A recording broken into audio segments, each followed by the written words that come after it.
어제 말씀에서 예수님께서 갈릴리 건너편으로 갈릴리 바다 건너편에서 이방인들을 찾아가셨습니다. 그리고 그곳에서 귀신 들린 자를 고치시고 귀신을 쫓아내는 사건을 어제 본문 말씀에서 우리가 살펴보았습니다. 이 가다라 지역에서 귀신을 쫓아내시고 사역을 하셨음에도 불구하고 그곳 사람들은 예수님을 배척했습니다.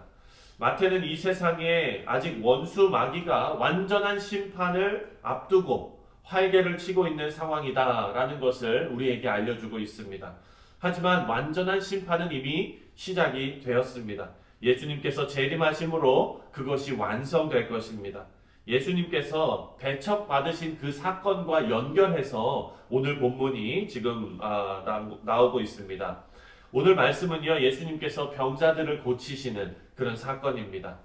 예수님의 이 중풍병자를 고치시는 사건, 중풍병자가 예수님의 말씀으로 고침받는 이 사건은 다른 복음서에도 나와 있거든요. 그런데 그 다른 복음서와 차이점이 있는데 이 중풍병자가 어떻게 예수님께로 오게 되었는지 자세하게 설명이 되어 있지 않습니다. 우리 다른 복음서에서는 다 아시죠? 중풍병자를 친구들이 막 데리고 와가지고 지붕을 뜯고 뭐 이런 내용들이 있지 않습니까? 그런데 그 설명들을 다 뺐습니다.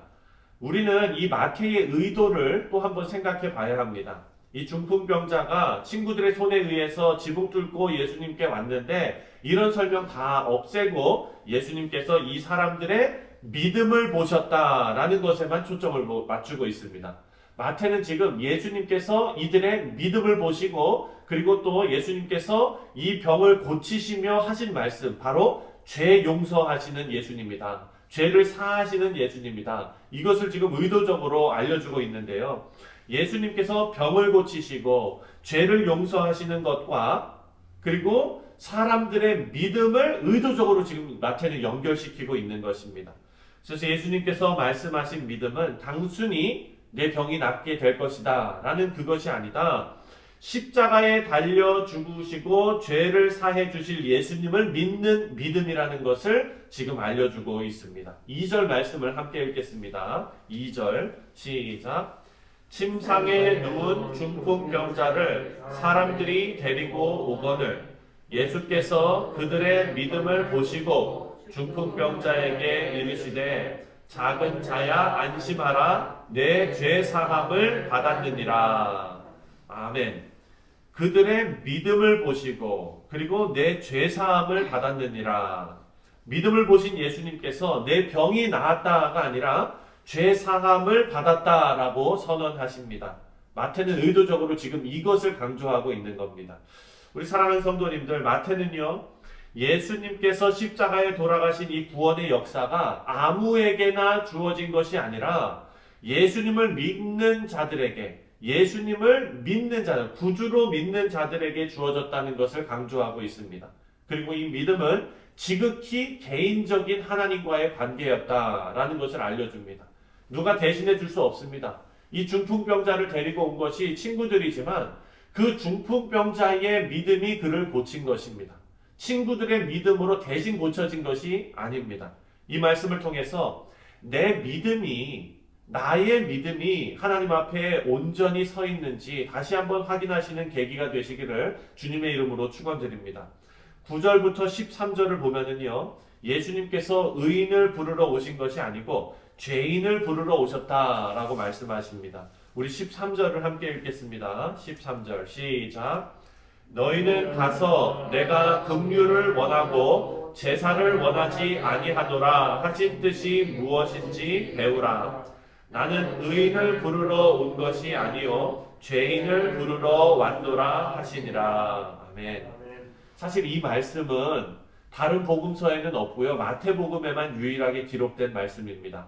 예수님께서 마태를 부르시는 사건을 통해서 믿는 것이 무엇인지를 분명히 알려주고 계십니다. 여러분, 마태는 어떤 사람이었습니까?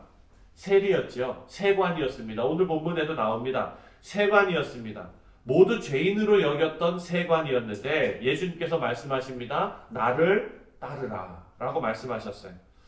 마태는 자신이 경험한 이 믿음, 그리고 자신의 눈앞에서 보여지는 이 믿음이라는 것이, 예수님께서 알려주시는 이 믿음이라는 것이 아무런 조건 없이 나를 부르신 그 예수님에 대한 나의 적극적인 응답이라는 것을 지금 본인의 경험과 그리고 본인이 눈으로 직접 본 것을 토대로 알려주고 있습니다.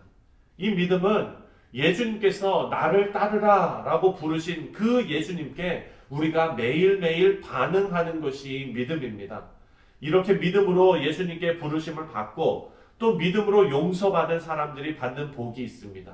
그 복이 바로 예수님과 함께 나눈 식사입니다. 10절 말씀을 함께 읽겠습니다. 10절 시작. 예수께서 마태의 집에서 앉아 음식을 잡수실 때에 많은 세리와 죄인들이 와서 예수와 그의 제자들과 함께 앉았더니 아멘. 구원은요 우리 눈에 보이지 않죠.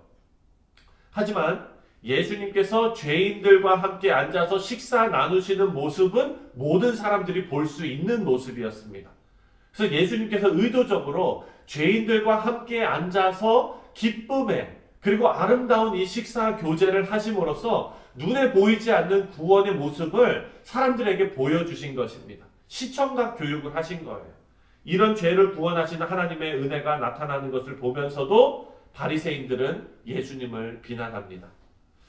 11절 말씀을 함께 읽겠습니다. 11절 시작.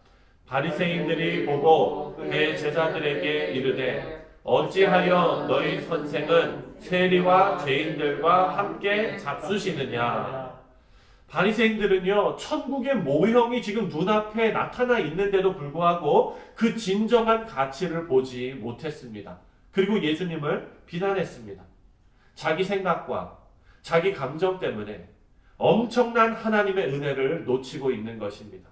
우리 사랑하는 성도님들, 우리의 생각과 우리의 감정 때문에 하나님께서 주시는 이 은혜를 쏟아버리는 일이 없으시기를 바랍니다. 은혜 받는데 방해되는 요소들은요, 우리가 과감히 정리하시는 지혜가 있기를 바랍니다. 내 체면과 자존심과 감정과 고집 때문에 하나님께로부터 내려오는 이 은혜를 받는 것에 방해되는 일이 있다면 우리에게는 큰 손실입니다. 바리새인들은요 지금 자신들의 생각과 고집과 그리고 자기 의에 가득 찼던 사람들입니다. 자신을 믿는 것, 자신이 믿고 옳게 여기는 것들, 그것에 꽉 차 있어서 뒤에서 수를 쓰는, 그래서 자기의 의도대로 되기를 매니플레이트하는 그런 사람들이었던 것입니다. 이런 바리새인들에게 예수님께서 말씀으로 책망하십니다. 오늘 마태복음에만 나와 있는 13절 말씀을 다시 한번 읽겠습니다. 시작. 너희는 가서 내가 긍휼을 원하고 제사를 원하지 아니하노라 하신 뜻이 무엇인지 배우라.